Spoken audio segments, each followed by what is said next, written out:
Welcome back to another ministry website review. My name is Sammy. I'm one of the owners here at Digivangelism. I'm so happy you're here. We've been doing these website reviews for the past couple weeks now. They started on TikTok, so follow us on TikTok if you're not already following us, Digivangelism on TikTok.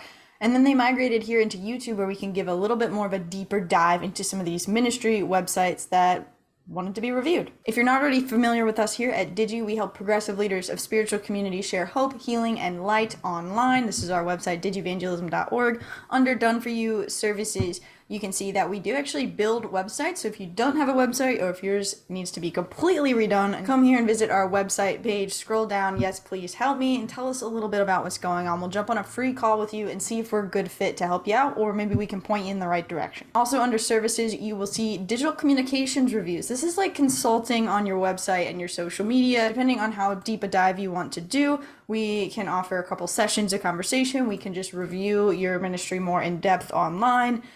So just fill out what you're looking for and hit please help me and we will be in touch. But enough about us. Let's jump over to our church for today, our ministry website for today, Resurrection Lutheran Church in Dublin, California. Lots of great things to share about their website and some growing edges that I think we'll all be able to learn from. The first thing I noticed was their very unique logo on the top left. So I really love that. I think it's just good to have a logo that actually stands out. When people see it, they think of you. So love that. Just that was my first reaction, Resurrection Lutheran Church. Also, if you're not familiar with how people's eyes typically move on a website, you need to know that it probably starts here where your logo is. So that I'm just a good example of that apparently, because that's where my eyes went.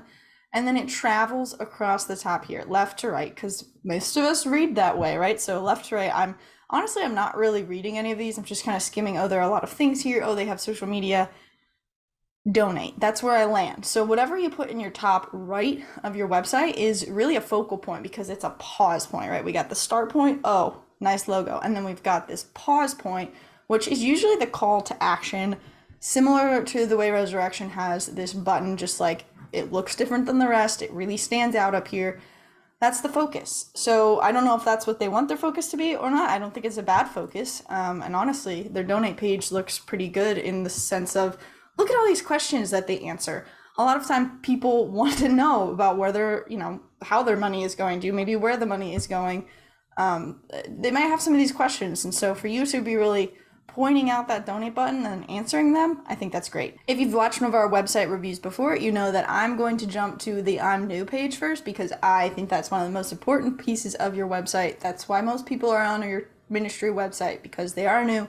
They want to get to know you. They want to see if you're someone worth checking out. So I am going to try to click on this. If I'm looking at your website, I'm clicking on I'm new. I see that when I go over I'm new, all these other things pop up, which have to do with being new, but I'm trying to click on I'm new and I can't. That's why I'm emphasizing this here.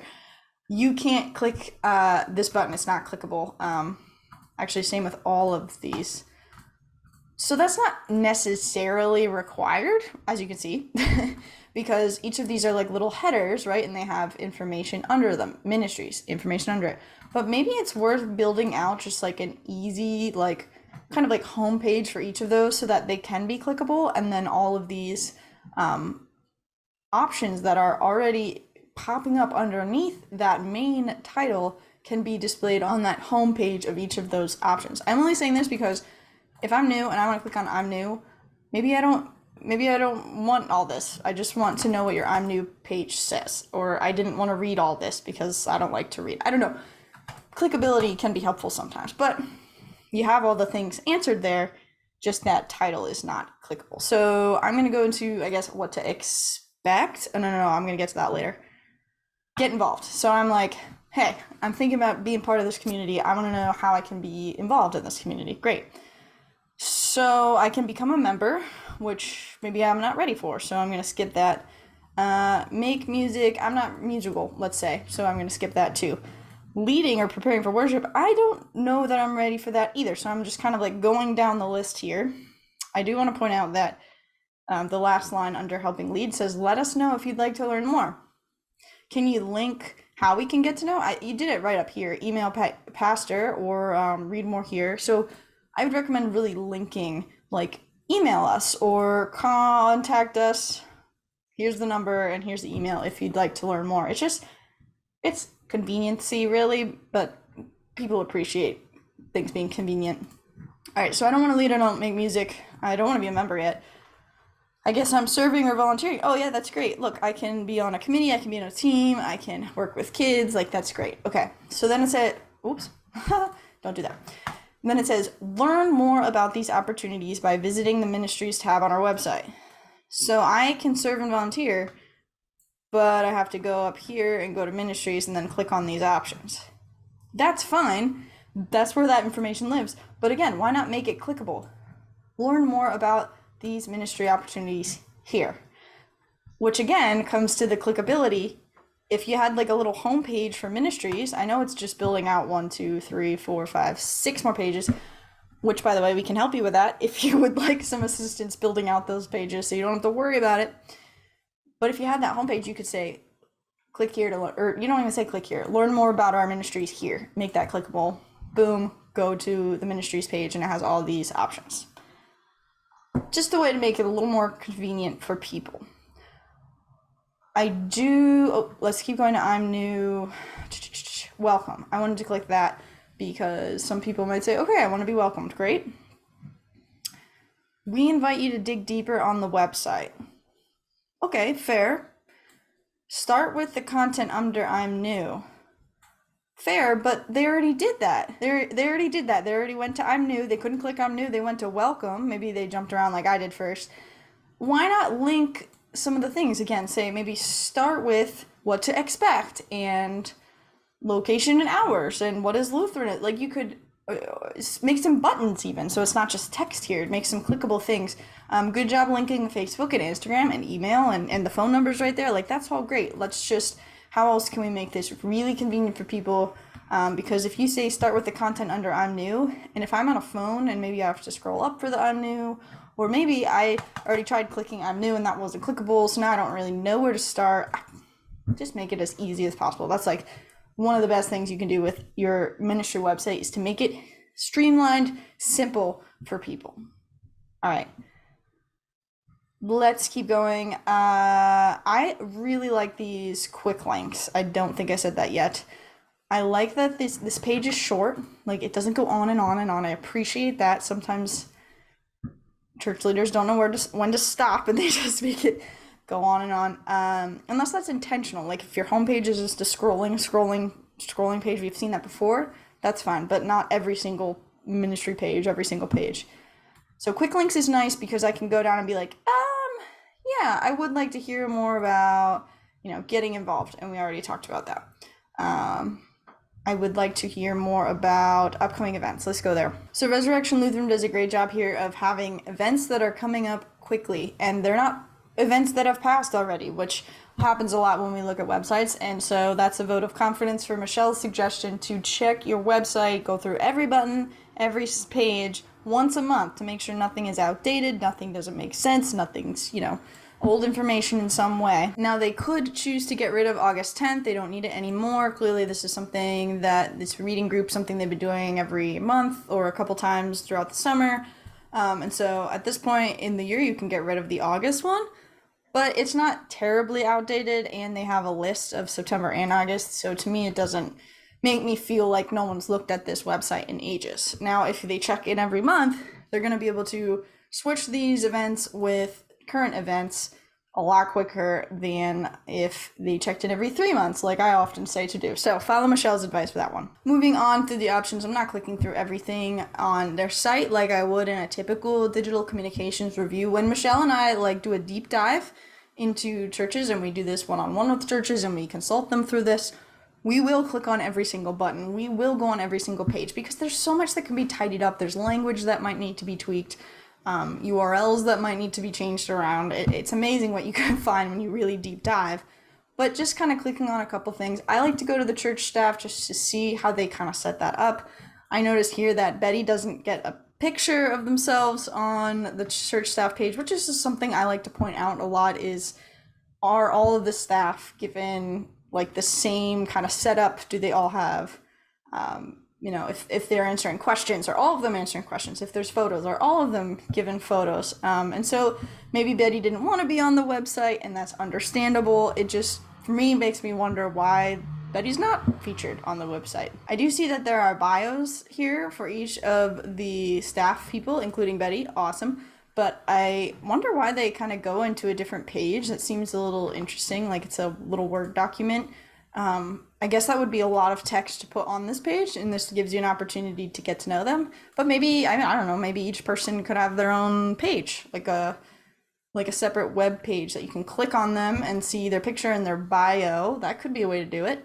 Because this feels a little odd, the fact that it's like a Word document. And again, that's something we can help with if this church would desire, or if you would desire that help. I do want to also point out, just again, skimming through, I did not click on all of these buttons. Oh, can't click on that. I can click on welcome. The preschool has like its own tab here, but it has all this information. You know, they have their own staff page. They have a calendar. They have a frequently asked questions, contact us, enrollment forms.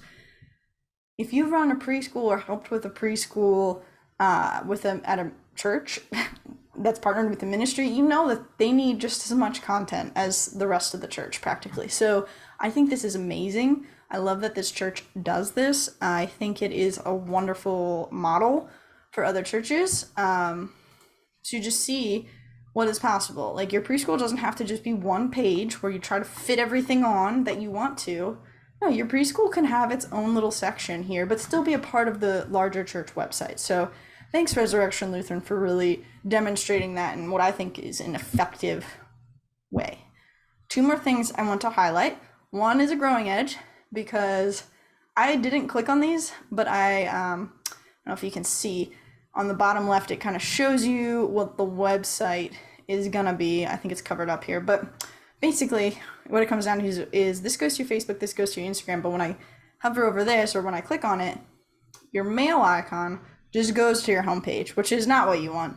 And you've done this down here.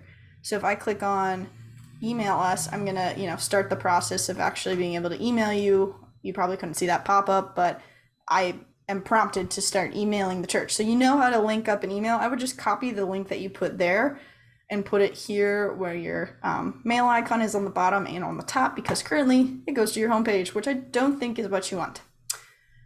Actually, it's opening a new tab. So I have a bunch of tabs. I did notice that happening a couple times. Like when I click on things, it opens, well, that one didn't. I'm proven wrong. Okay, but when I click on the mail, I'm opening new tabs every time of the homepage. But let's end on a high note, because I do like their what to expect page, and I just wanted to end with that. Because again, I think it's a great model for other communities to see what to expect. Look they're acknowledging going to a new church for the first time can be intimidating.